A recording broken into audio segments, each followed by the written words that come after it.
Battle of the Nile, the most decisive naval battle of the 18th century.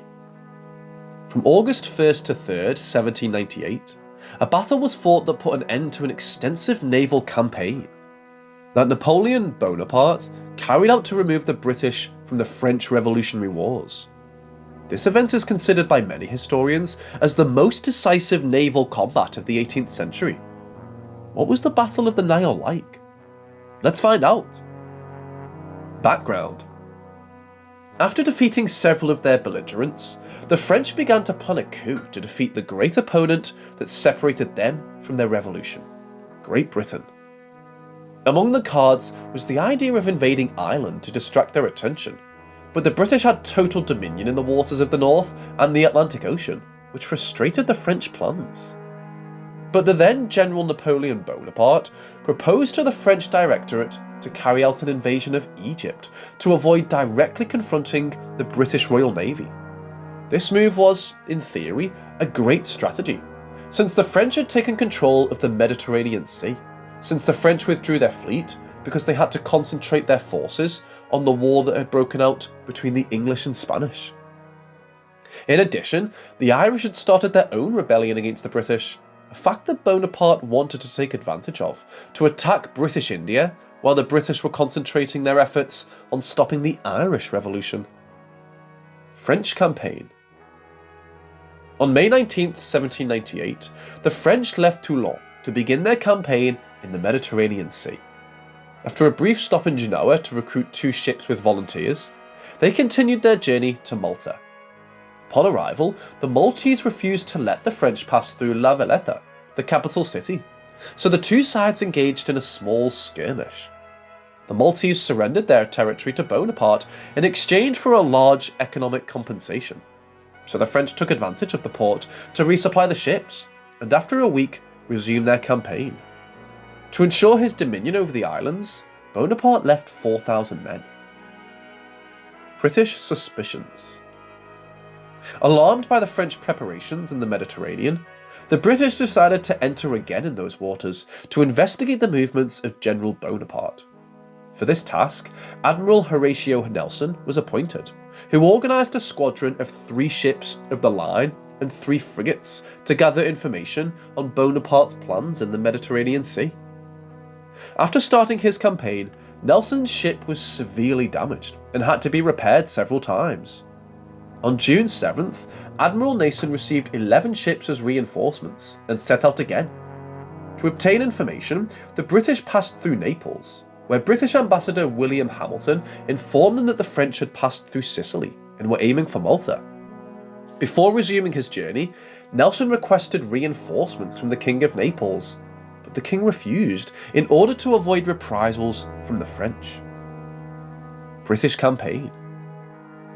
On June 22nd, Admiral Nelson had received crucial information. The French had left Malta on June 16th and were heading east. The British suspicions were correct. Bonaparte planned to attack Egypt.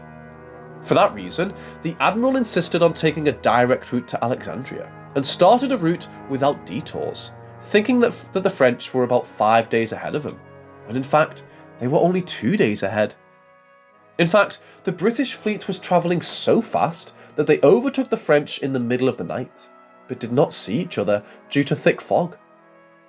On June 28th, the British landed at Alexandria and realised that the French had not yet reached that territory, so their plan to take a direct route was successful.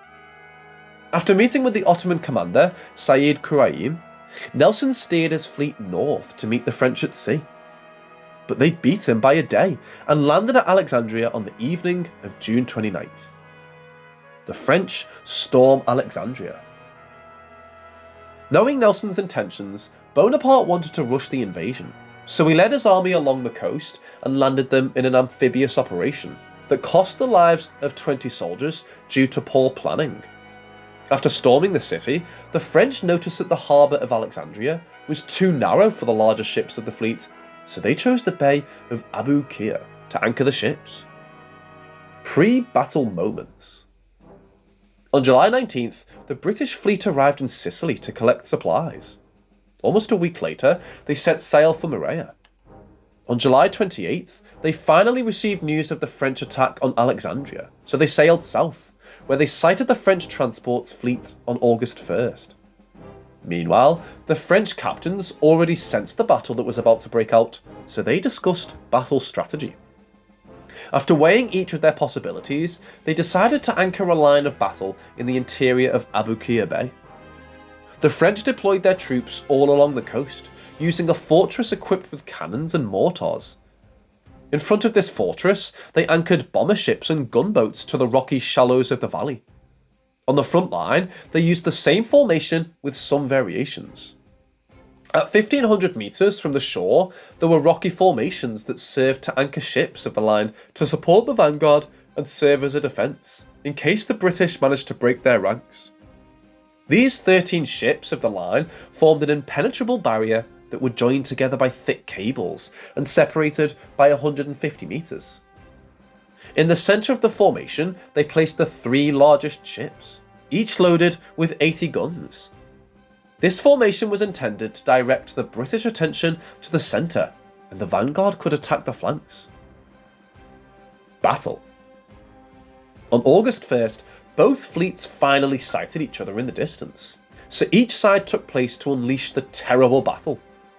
French Admiral Brueys wished to lure the British onto the rocks of the island, so his first move was to send 2 schooners to serve as decoys.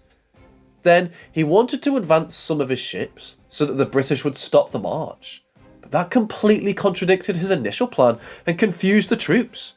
So another of his captains told him that it would be impossible to have all the cannons active and sail frigates at the same time.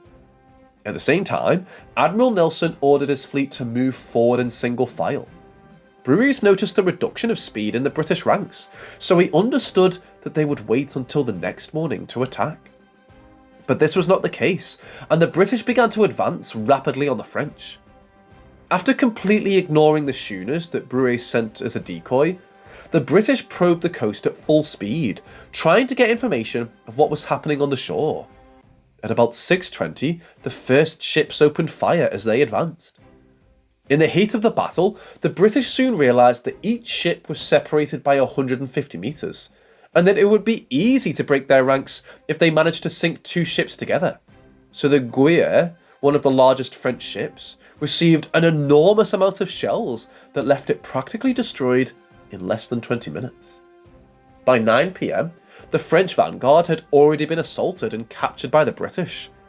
At that moment, the battle practically came to an end. The British spent the next 2 days taking prisoners and capturing nearby ships, as well as repairing the damage their ships had sustained. The battle cost the French between 2,000 and 5,000 casualties, and accounted for nearly 220 British dead. It was a hard blow for Bonaparte due to the large number of ships he lost, as well as the decisive for the morale of his men. The defeat of the French not only represented the outbreak of the Second Coalition War, but also established the dominance of the British Royal Navy and set other countries against France. Don't close the video yet! Before you go, please subscribe and leave us a like if you like the content. It will help us grow and keep making much more content. Now, without further ado, we say goodbye.